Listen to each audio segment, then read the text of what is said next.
might want to watch your inflection when you say, do you want to hold it, to the person standing next to you. Ladies and gentlemen, tonight is fantastic. You guys are doing something very important, because what kids learn at the beginning of their lives is often what you end up remembering for the rest of your life. There's a point, I think, I'm speaking mainly to the men in the room here, there's a point you realise where you've grown up, you've outgrown your youth, isn't it? Yeah. For me, that point came last year when they were advertising that CD, Old School of Rock. Remember that? Old School, did you get that? It's like Megadeth, Motley Crue, Whitesnake. You don't look like a Megadeth fan, my friend. But it's true. And then the tagline for the ad comes on and went, Old School of Rock. Buy it for your dad this Father's Day. Just part of your soul dies a little bit. And also the theme of this evening is the big OE, the Oscar experience. But a lot of you have travelled a long way to get here. I know the conference. And I know coming to Auckland is not easy for some of you, because basically anyone south of here hates us. We are aware of that. So for those of you who have braved the big city, may I just say, I hope you've learned now that that myth that we think there's nothing south of the Bombay Hills, that's simply not true. Our problem is we drive south, the first place we get to is Hamilton, we think, what's the point? We drive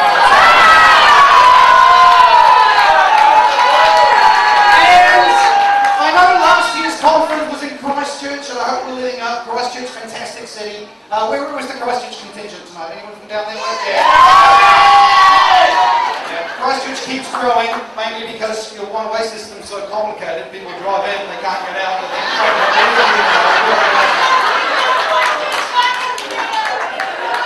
And for the Wellington people, I'm sure it's nice to be somewhere, you know. I know for the Wellington people, you have your slogan, you can't beat Wellington on a good day. Yeah. They never tell you the second part of that is which you can't get in or out of Wellington on a crap day.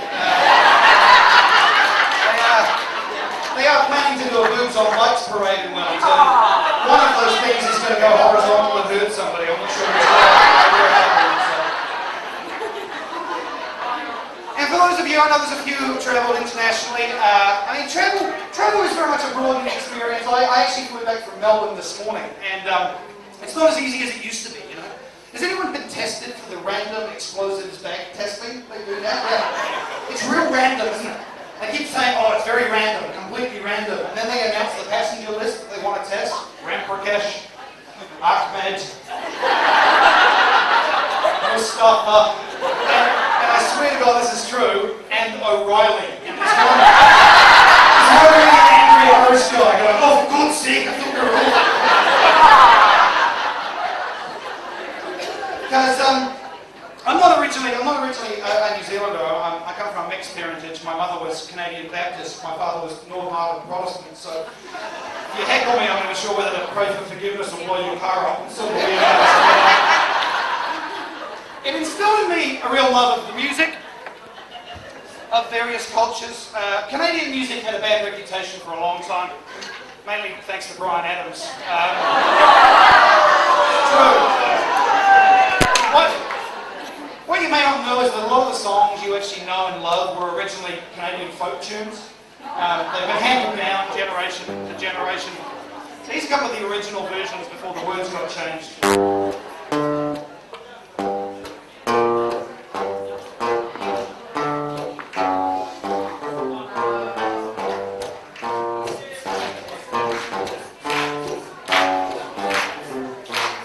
Every time I see you, baby, and every time I see some wood, I know that you're my baby.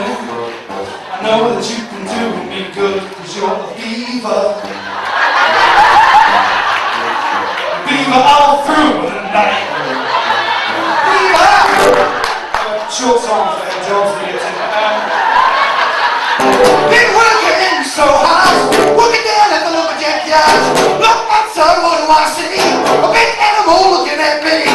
It's got big antlers. There's just one thing it could be. Well, it must be a moose. Big moose. Did anyone ever see a moose?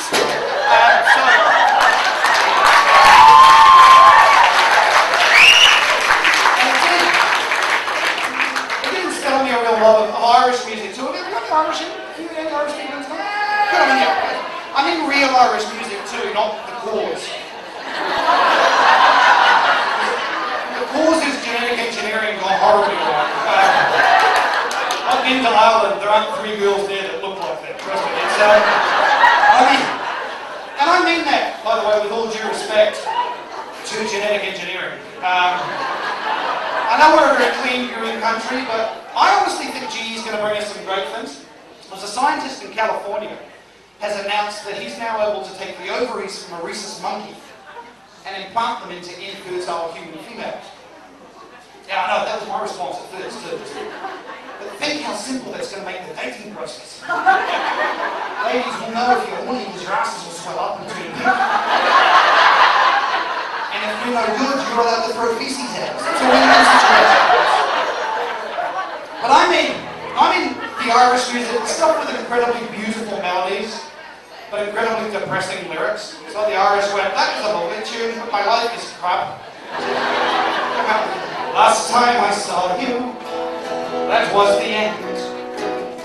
The time I caught you in bed with my friend. Last time I saw you was the last time I cried. The last time I saw you, you died. You know,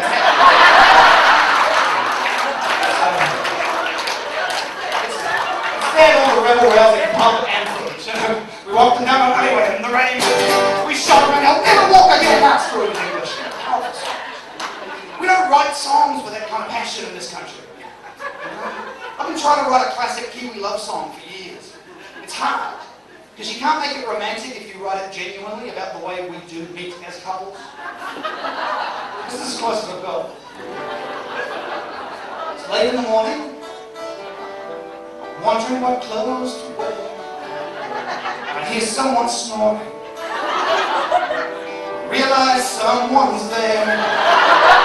But when I see her, something just ain't right. I have to wonder, how much did I drink last night?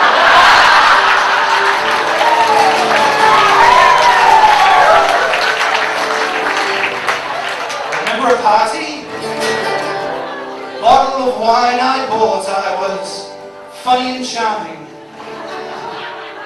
At least that's what I thought.